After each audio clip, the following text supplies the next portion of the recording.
Debout, fameux esclaves, et brisons nos entraves. Il est 9h13 ce mardi matin, nous sommes ensemble encore une bonne dizaine de minutes, voire un quart d'heure avec Laura et Brigitte Fanny Cohen. Brigitte Fanny Cohen avec un chapitre santé d'actualité aujourd'hui. On en a parlé dans nos différents journaux, on en parlera tout au long de la journée, bien sûr, avec aujourd'hui l'ouverture par Marlène Schiappa, la secrétaire d'État chargée de l'égalité femmes-hommes, qui donne donc le coup d'envoi du fameux Grenelle contre les violences. Elle s'occupe effectivement de lutte aussi contre les discriminations. Et aujourd'hui, il y a un objectif dans la bouche du gouvernement, c'est lutter contre les féminicides. On le sait, la presse l'a relevé, les unes des Échos, de l'Humanité, de Libération ce matin le disent et le redisent. On a dépassé les 100 crimes depuis le mois de janvier. Triste record. Oui. Et 2018, 121 femmes tuées par leur conjoint ou leur ex-conjoint.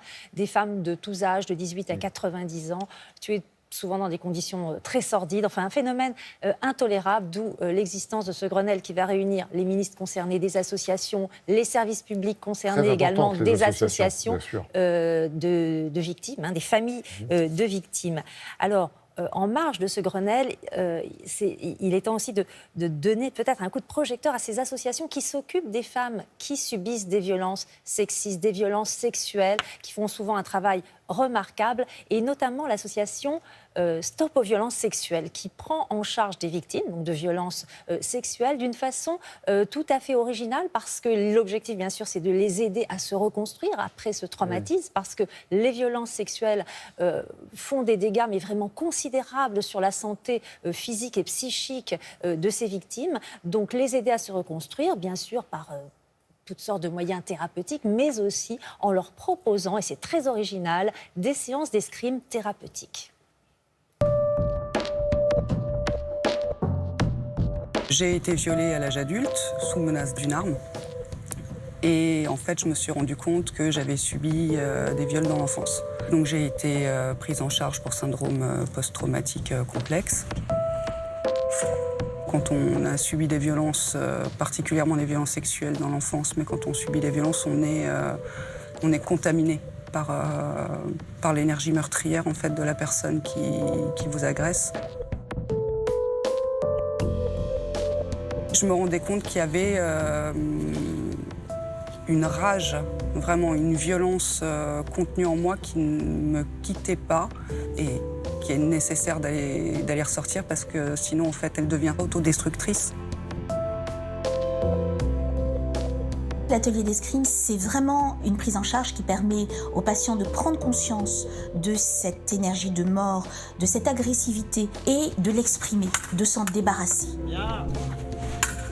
Ça peut prendre des formes extrêmement violentes. Il y a eu des cris de poussée, il y a eu un besoin de taper, donc on a tout ce qu'il faut dans les salles et les thérapeutes qui nous accompagnent dans ces séances sont formés à ça et au contraire, elles m'ont même encouragée à aller chercher ça en me posant des questions. Qu'est-ce que tu vois, qui tu vois à ce moment-là, dans quelle pièce tu es, qu'est-ce qui se passe, qu'est-ce que tu ressens. Et il y a quelque chose qui est presque vomitif ou c'est vraiment se décharger de ça, de cette violence pour qu'elle arrête de me ronger, quoi. On porte un masque, ce qui veut dire qu'on est soi-même anonyme ainsi que l'adversaire sur qui on peut projeter. On utilise un vocabulaire qui est celui également des violences, en parlant d'assaut notamment. Et tout ceci se fait en milieu sécurisé, protégé par l'armure notamment. Ok. L'escrime, finalement, c'est l'art de la bonne distance.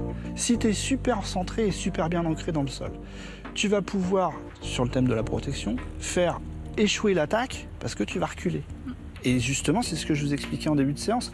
On ne va pas fuir, on va remettre une bonne distance. Une femme peut guérir de ce traumatisme.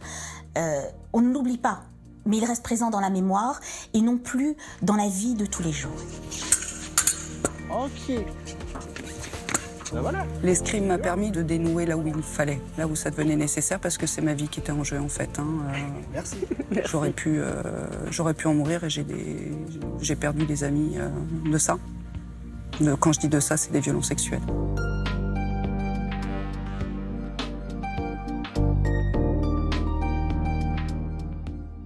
on distribue depuis ce matin aux uns et aux autres le badge que vous arborez avec ce chiffre 3919 3 Oui. septembre 2019, qui est le numéro d'appel national. C'est ce numéro qu'il faut retenir aujourd'hui, le 3919, un numéro anonyme et gratuit, bien sûr, appel anonyme et gratuit, 7 jours sur 7, pour s'informer, ou quand on est victime de violences sexuelles, quand on fait partie de l'entourage de victimes, même de professionnels de santé qui veulent prendre contact avec ce numéro. Bien sûr, en cas d'urgence, c'est le 17, le numéro de la police qu'il faut appeler. Mais là, il y a une écoute et il y a des conseils. Là, écoute, orientation, etc. Puis 2 sites internet mis en place par le gouvernement, un site pour signaler les violences sexuelles et un site d'information sur les violences sexuelles ouvert à tous.